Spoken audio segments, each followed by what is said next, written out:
Le chef d'état-major de l'armée nationale populaire, ANP, algérienne, le général d'armée Saïd Changria, a récemment disparu des écrans des chaînes de télévision publiques.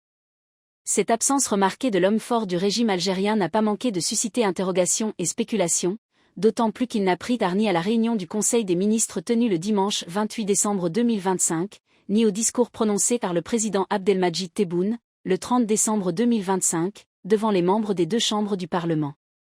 Cette double absence tranche avec les usages observés ces dernières années.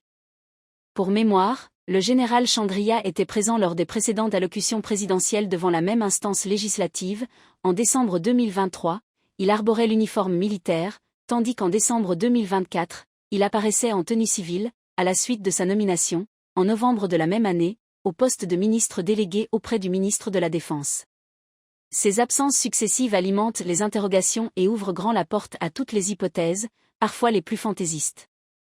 Le général Changria est en effet connu pour accompagner le chef de l'État dans la quasi-totalité de ses activités officielles, y compris lors de réceptions de sportifs ou d'événements à forte visibilité médiatique.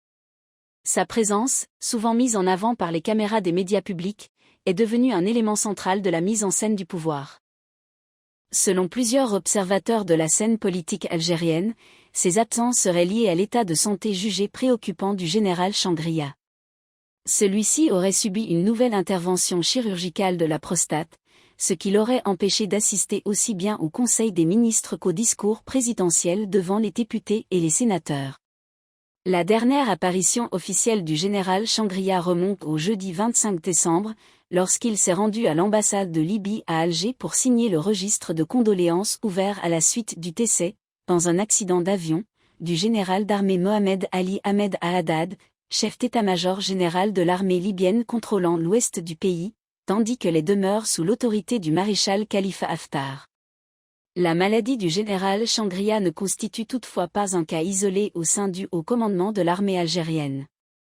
Ce canal avait déjà évoqué, en octobre dernier, l'absence du chef de l'armée de terre, le général-major Moustapha Smelli, nommé à ce poste en novembre 2024 lors de la cérémonie de signature, le 7 octobre à Alger, du très controversé accord de coopération militaire entre l'Algérie et la Tunisie. De même, le général Abdelkader Aït-Ouarabi, dit Hassan, âgé de 75 ans et nommé en mai 2025 à la tête des renseignements intérieurs en remplacement de Nasser El-Djen, alors limogé, avait lui aussi manqué plusieurs rendez-vous officiels pour raisons de santé. Ces éléments illustrent une réalité préoccupante. L'institution militaire algérienne demeure largement dominée par des généraux âgés de 75 à 80 ans. Saïd Changria ne fait pas exception à cette règle.